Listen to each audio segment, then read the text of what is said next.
नमस्कार, आपके साथ मैं हूं श्रद्धा। आप देख रहे हैं भारत का सवाल। दिल्ली से लखनऊ तक सियासी पारा हाई है। संसद के मॉनसून सत्र से लेकर उत्तर प्रदेश विधानमंडल तक राजनीति का पारा 7वें आसमान पर है। एक तरफ संसद में पेपर लीक के नासूर और चंदा चोरी के गंभीर आरोपों पर सत्ता पक्ष और विपक्ष आमने सामने हैं, तो वहीं यूपी विधानसभा में भी राम मंदिर चढ़ावा चोरी और कानून व्यवस्था के मुद्दों पर हंगामा है। विपक्ष इन दोनों बड़े मुद्दों के सहारे अपनी सियासी जमीन मजबूत करने की जुगत में है, तो वहीं मुख्यमंत्री योगी आदित्यनाथ ने पुराने इतिहास की याद दिलाकर आक्रामक पलटवार किया है।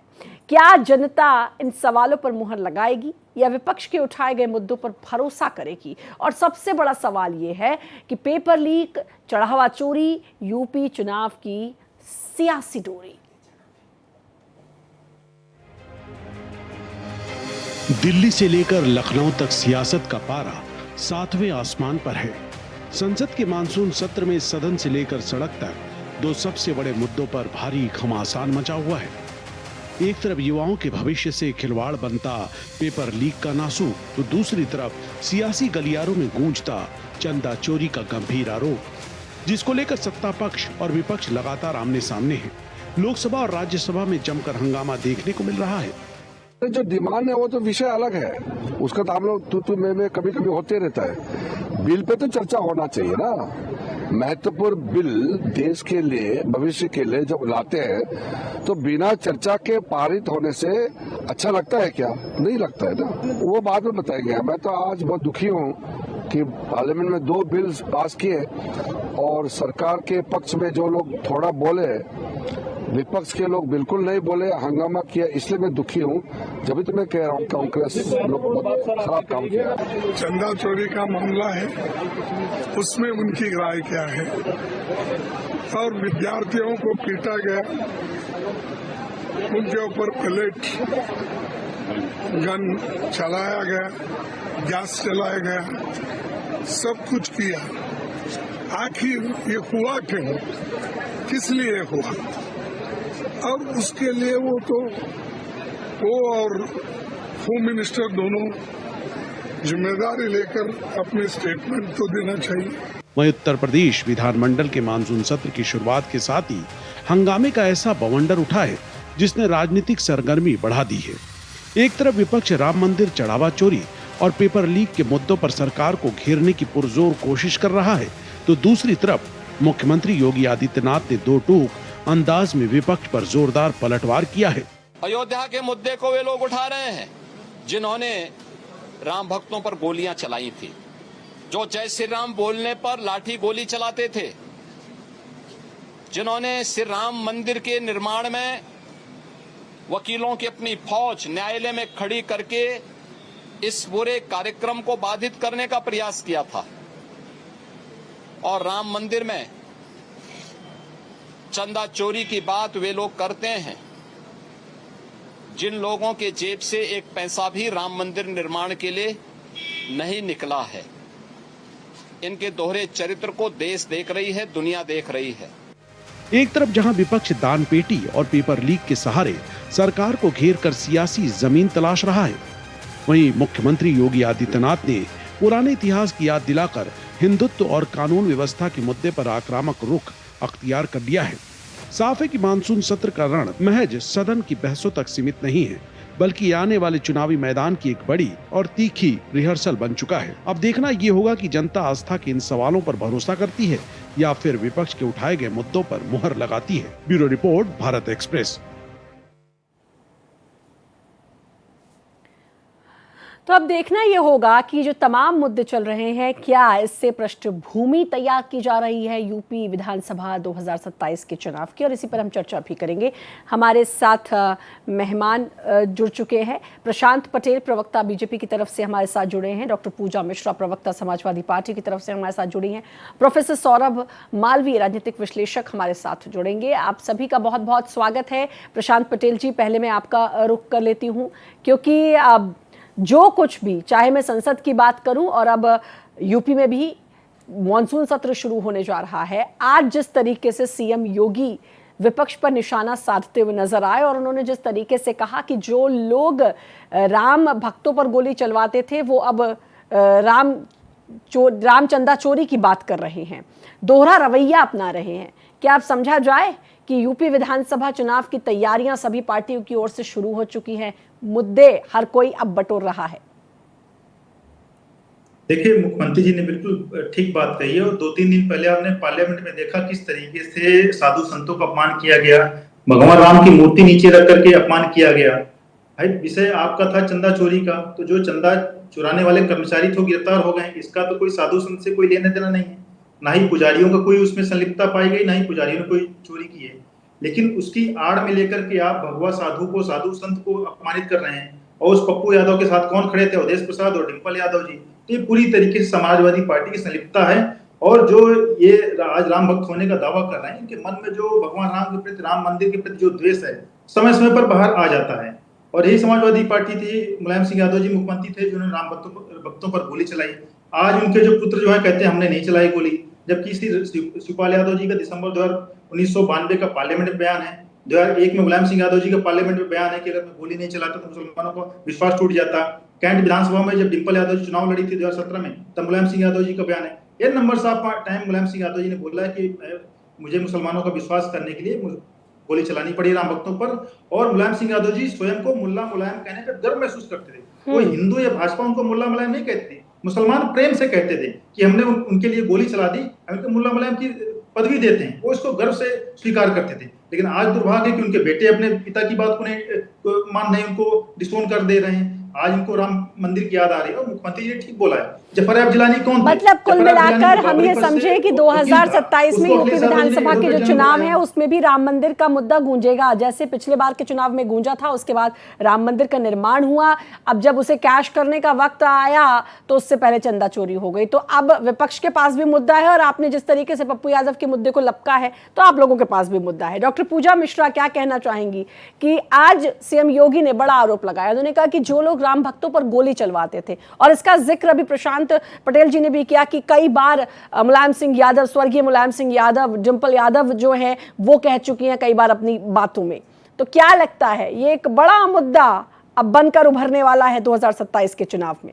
क्योंकि मुझे लगता है कि अब तो बिसात जो है वो बिछ चुकी है। श्रद्धा जी, आपको नमस्कार और साथी प्रवक्ता को भी मेरा नमस्कार। गोस्वामी तुलसीदास जी लिखते हैं, झूठे लेना झूठे भोजन झूठे चबेना। ये बिल्कुल सूट करता है भाजपा के ऊपर में।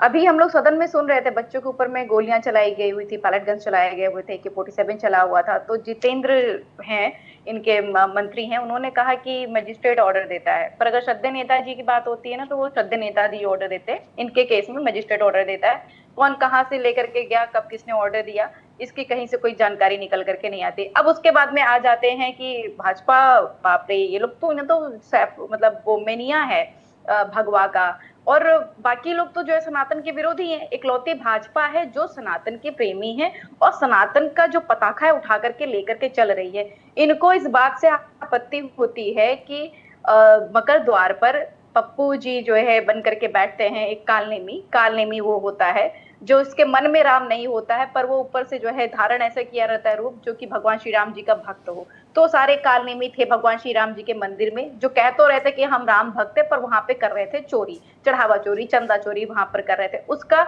एक नौटंकी किया गया। उत्तर प्रदेश में काफी पॉपुलर है, उसको सर्टम दिया गया हुआ नौटंकी। इलाहाबाद में और लखनऊ में होता है, हालांकि जो है अदर पार्ट में भी होता है। तो वो स्किट वहां पे परफॉर्म किया गया। इससे इनकी आत्मा बिल्कुल आहत हो रखी हुई है। नहीं, वो तो पर संत समाज की भी तो हुई ना पूजा, संत समाज ने इसका विरोध किया ना, तो आप पूरे संत समाज का तो खंडन नहीं कर सकते। संत समाज आहत हुआ, संत समाज ने कहा कि आप विरोध करते। नहीं, मेरी बात पूरी कंप्लीट होने दीजिएगा श्रद्धा जी। अभी जो है इनको बहुत तकलीफ हुई। नितिन नवीन आए हुए थे, कल के बने नए नवेले जो है इनके राष्ट्रीय अध्यक्ष, उनके सामने भगवान हनुमान जी का वेश धारण करके, भाजपा का झंडा पकड़ करके वो बिल्कुल नाचे, उनके सामने नाच रहे, तब इनकी जो है आस्था आहत नहीं हुई। बटुकों की शिखा खींची गई, तब इनकी आस्था आहत बिल्कुल नहीं हुई। साधुओं के मुंह पे बूटे मारे गए, निर्वस्त्र किया गया, घसीटा गया उनको यही कुंभ में, माघ मेले के दौरान में जब स्नान करने के लिए जाए थे, मौनी अमावस्या के दिन में, तब इन लोगों की भावना बिल्कुल आहत नहीं हुई। संजय निषाद कहते हैं, मैं शब्द उनका रिपीट नहीं कर सकती हूँ, कि क्या जो है खीर खाने से बच्चा पैदा होता है? जो भगवान श्री राम जी के जन्म को लेकर के इनके साथ में गठबंधन में भी फिर गठबंधन में चुनाव लड़ेंगे, तब इनके जो है बिल्कुल आस्था आहत नहीं होती। इनकी आस्था ऐसे जो है श्रद्धा और आस्था इनकी ऐसे सेलेक्टिव है ना, वो आहत तब होती है जब इनके कुकृत्यों को उजागर किया जाए। माननीय मुख्यमंत्री जी ने 10 साल में निकम्मापन के अलावा कुछ किया ही नहीं है। कह रहे कि जो लोग भगवान श्री राम जी के भक्तों के ऊपर, भाई जो लोग क्या किए थे क्या नहीं किए थे उसका मतलब है कि आप चोरी करके सीना चोरी ठीक है, तो करेंगे। इसको पकड़ लेते हैं कि माननीय मुख्यमंत्री, आपने कहा है माननीय मुख्यमंत्री ने 10 साल में निकम्मेपन के अलावा कुछ नहीं किया, ये बड़ी बात कह रही हैं। मैं प्रशांत जी इस पर आपका रिएक्शन लूंगी, क्योंकि अब विपक्ष का कहना है कि सीएम योगी आदित्यनाथ यानी माननीय मुख्यमंत्री ने निकम्मेपन के अलावा कुछ नहीं किया है। राजनीतिक विश्लेषक भी हमारे साथ जुड़ चुके हैं, प्रोफेसर सौरभ मालवीय, मैं उनका स्वागत करना चाहती हूं। सर, क्या लगता है, क्योंकि एक तरफ बीजेपी कहती है कि भाई सनातन जो है उसका हम सम्मान करते हैं, हिंदूवादी हम लोग हैं और इसी बात को लेकर आगे बढ़ी है, लेकिन वहीं अब जो पूजा मिश्रा ने कहा, उनका कहना है कि इनके कुकृत्य जब आते हैं तब ये लोग इस तरह का विरोध करने पर मजबूर हो जाते हैं। देखिए, ये सच है कि भारतीय जनता पार्टी के एजेंडा बहुत साफ रही है, राम मंदिर, हिंदुत्व, तो ये जग जाहिर है उनके चुनावी घोषणा पत्र में ही है। तो जब घोषणा पत्र में रहा है तो इससे किनारे कहाँ है, वो तो उसके साथ है। वहीं दूसरी तरफ जब समाजवादी पार्टी की बात आती है तो ये बात जरूर चर्चा में आ जाती है कि राम भक्तों पर गोली चलाने वाली, अब इस सच को भी नकारा नहीं जा सकता है। तो उत्तर प्रदेश की राजनीति बहुत उर्वरक है, एक अलग प्रकार की पॉलिटिक्स करती है। यहाँ हिंदुत्व का एक प्रकार से कहें तो भारतीय जनता पार्टी के लिए हिंदुत्व एक गढ़ है, एक बड़ा सेंटर है, क्योंकि देश के सबसे बड़े लोकसभा के सदस्यों की संख्या यहाँ से है, यहाँ से प्रधानमंत्री अनेक गए। मुझे ऐसा लगता है कि समाजवादी पार्टी को इस चश्मे से बाहर निकलना पड़ेगा और ये अवसर ने, समय ने यदि घुमा के पहिए को घुमाया है और हिंदुत्व, सनातन, इसकी चर्चा में यदि समाजवादी पार्टी आती है तो भाई लोकतंत्र में सभी को अधिकार है, आना चाहिए, लेकिन इसमें भाजपा को दर्द नहीं होना चाहिए। भाई वो तो सामाजिक ताना बाना है। नहीं, भाजपा को दर्द तो चलिए अभी जो है भाजपा प्रवक्ता इसका जवाब देंगे सर, लेकिन ये भी तो देखा गया है कि पहले अखिलेश यादव कहते थे कि मैं डेली पूजा नहीं करता, अब वो कहते हैं कि मैं लक्ष्मी जी, दुर्गा माता, शिव जी सबके हाथ जोड़ते हुए उनको नमस्कार करते हुए उनके सामने नतमस्तक होते हुए निकलता हूँ।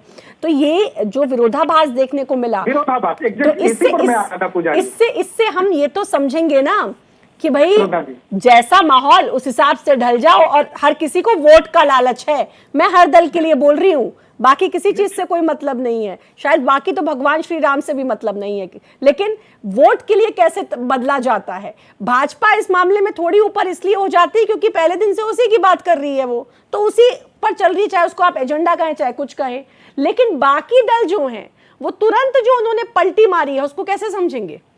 एकदम सही श्रद्धा जी, आपने बहुत ही प्रासंगिक प्रश्न उठाया है कि ये यू टर्न हुए हैं। इनको भी लग गया है कि जब तक हम राम की शरण की बात नहीं करेंगे, जब तक हम हिंदुत्व की बात नहीं करेंगे, सनातन की बात नहीं करेंगे, तब तक हमारा वोट बैंक जो फिक्स था उससे हट के दूसरा वोट बैंक आएगा नहीं।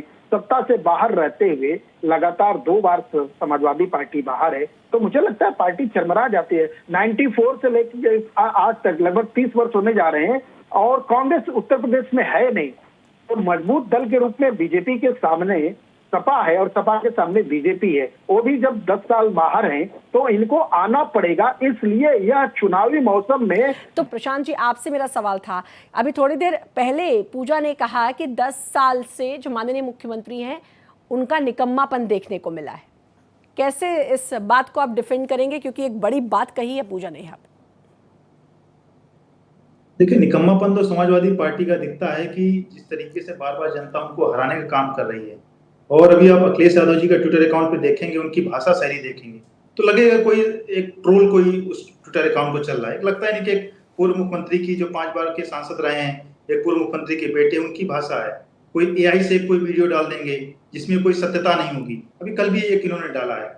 और ये लोग तो क्या है कि अपने स्वर्गीय मुलायम सिंह यादव नेताजी को ही नहीं मानते हैं। अभी सपा की सम्मानित साथी तो अपने रामगोपाल यादव जी को नहीं मान रहे। जो सुबह रामगोपाल यादव जी ने पार्लियामेंट बोला, वही बात मैंने कोट की। रामगोपाल यादव जी ने बोला है कि जो इसको नौटंकी बता रही हैं, उन्होंने बोला कि गलत है, इसमें कोई साधु संतों को कोई लेना देना नहीं है। रामगोपाल यादव जी ने बोला है कि वो तो कर्मचारियों ने किया था। और ये सपा के साथी मुझे लगता है कि रामगोपाल यादव जी से बड़ी हो गई है, सपा के नेतृत्व को देखना चाहिए। ये उसको नौटंकी बता रहे हैं, उसको जस्टिफाई कर रही हैं। तो और अब ये मुलायम सिंह यादव जी का जो बयान है, चूंकि देखिए इंटरनेट में कोई चीज छिपती नहीं है। अगर 20 साल 30 साल पहले भी कोई आपने बयान दिया है तो आपके भी इंटरनेट के आर्काइव में पड़ा होगा, न्यूज चैनल के आर्काइव में वीडियो पड़े हुए हैं मुलायम सिंह यादव जी ने, और उन्होंने छाती ठोक के बोला है कि हाँ मैंने गोली चलवाई, मैंने मुसलमानों के लिए गोली चलवाई, अगर गोली नहीं चलवाता तो उसका विश्वास टूट जाता। यानी कि हर दल ने एक धर्म पकड़ लिया है ना, हर दल ने एक धर्म पकड़ लिया है। पूजा, बीजेपी पे आरोप लगता है कि सनातन हिंदू धर्म की बात करता है, आप लोगों पे आरोप लग रहा है कि आपने दूसरा धर्म यानी कि मुस्लिम धर्म पकड़ लिया है। और उन्होंने जिस बात का जिक्र किया कि कुछ चीज़ छिपती नहीं है, इंटरनेट का ज़माना है, पुराने आर्काइव के वीडियोज़ हैं, उसे हर कोई देख सकता है। बात तो वही है ना, हाथ कंगन को आरसी क्या, पढ़े लिखे को फारसी क्या। मैं आपने इनसे प्रश्न पूछा कि 10 सालों में निकम्मापन का जवाब दे दे, तो ये शब्दों पे आ गए। जो हालांकि सदन में जो है हमारे गृह मंत्री महोदय जो है गाली दे लेते हैं, हमारे मुख्यमंत्री जी गाली दे लेते हैं, हम शब्दों पे नहीं जाते हैं क्योंकि इनके यहाँ पे नरेश अग्रवाल भी बहुत उम्दा लोग हैं जिनको शब्दों की कोई मर्यादा नहीं रखी हुई है। वहां जाएंगे तो फिर महिलाओं की बात आ जाएगी। श्रद्धा जी, हम यहाँ पे रहते हैं कि मत बोलिए, मैंने आपको नहीं बोला था, मैंने ना बाजेगा ना, उल्टा खड़ा उल्टा गला। लेकिन आजकल तो पूजा देश में इस बात पर भी बहस हो रही है कि गाली देना तो कोई अपराध ही नहीं है। कई विपक्ष के में आपने कुछ नहीं किया, आपको मौका मिला वो तो आप बताते। आप जो है 10 सालों में आपने यही एक काम किया, कटोरा उठाया है, विपक्ष का नाम का रोना रोया है, हर गली मोहल्ले जाकर के विपक्ष का रोना रोया हुआ है। 10 साल में आपने क्या काम किया? सड़क बनाई, दस गई, टंकी चढ़ाए, फर्स्ट ट्रायल में गिर गया, एग्जाम 2018 से सुपर टेट नहीं करा पाए, 2018 से 69,000 भर्ती आप क्लियर नहीं करा पाए, 2022 में आप पीजीटी का फॉर्म भराते, 2026 तक आपको एग्जाम कराने में आपकी हालत खराब हो जाती है। आरओ का पेपर हो, यूपीएससी के ना जाने कितने पेपर हो रहे, लीक हो रखे हुए। आपने स्टाइपेंड बंद कर दिया रिसर्च स्कॉलर के, आपने जो है बंद कर दिया स्कॉलरशिप जो आपकी ग्रेजुएशन और पीजी के लिए, आपने स्कूल बंद कर करके शराब की दुकानें खोली। आपसे अभी मौका दिया था सरकार ने आपको भरपूर बताने का कि आप बताइए आपने काम किया, आपने उठा लिया कटोरा, उठाया और लेख रंधन चालू विपक्ष के नाम का रोना रो करके ना वोट नहीं मिलने वाला है। अभी आपने कहा कि पोलराइजेशन किया जा रहा होता है, कोई मुसलमान धरती नहीं समाजवादी पार्टी।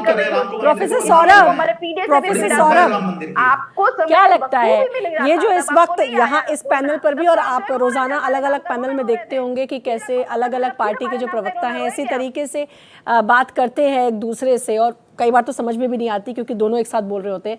लेकिन इस बार यूपी की जनता क्या सोच समझकर अपना वोट देने जा रही है? क्या लगता है क्या वाकई में राम मंदिर चंदा चोरी या यही मुद्दे फिर उभर कर सामने आने वाले हैं और उन्हीं के बिसात पर ये चुनाव लड़ा जाएगा? देखिए, विधानसभा चुनाव का नेचर अलग होता है। विधानसभा चुनाव में राम मंदिर मुद्दा, राम मंदिर के लिए जो ट्रस्ट का गठन हुआ था वो केंद्र सरकार ने किया था, मोदी सरकार ने की थी। उत्तर प्रदेश के मुख्यमंत्री होने के नाते यहाँ के मुख्यमंत्री ने तत्काल प्रभाव से ही जैसे मुद्दा आता है तो एसआईटी का गठन करते हैं। तो ये मुद्दा कहीं न कहीं केंद्र की तरफ जा रहा है, प्रदेश की तरफ नहीं है, क्योंकि योगी के शाख और फिर योगी का कुछ दिनों बाद मुख्यमंत्री का वहां जाना एसआईटी के बाद, गठन के बाद, और अयोध्या की धरती से इस बात को बताना, कहना कि बहुत फेमस लाइन हुई थी, दूध का दूध और पानी का पानी होगा, ये मुख्यमंत्री ने कहा। इसका मतलब कि मुख्यमंत्री उत्तर प्रदेश की जनता के सामने बड़ी ईमानदारी से अपनी बात पेश कर रहे हैं। इस बात को एक मुख्यमंत्री के नाते यदि बात बाहर आती है तो मुझे लगता है जनता भरोसा करेगी, एक बात। दूसरी बात, कहीं न कहीं इन सब चीजों का असर तो पड़ेगा ही भाई, इस बात को नकारा नहीं जा सकता है, खारिज नहीं किया जा सकता है। लेकिन विपक्ष को जिस मजबूती के साथ, लोकतंत्र में विपक्ष का होना बहुत खूबसूरती है उसकी, जितना मजबूत लोकतंत्र में विपक्ष होगा उतना सुंदर हमारा लोकतंत्र होगा। इसलिए विपक्ष का हमेशा सम्मान होना चाहिए और विपक्ष में आरोप प्रत्यारोप इस तरह की हल्की बातें नहीं होती है। विपक्ष का भी उतना ही सम्मान है। विपक्ष ने सरकार को घेरना जनता के मुद्दों पर बंद कर दिया है, जो जनता की जो मूलभूत परेशानियां हैं उस पर बंद कर दिया है। विपक्ष किसी और ही मुद्दे पर घेर रहा है।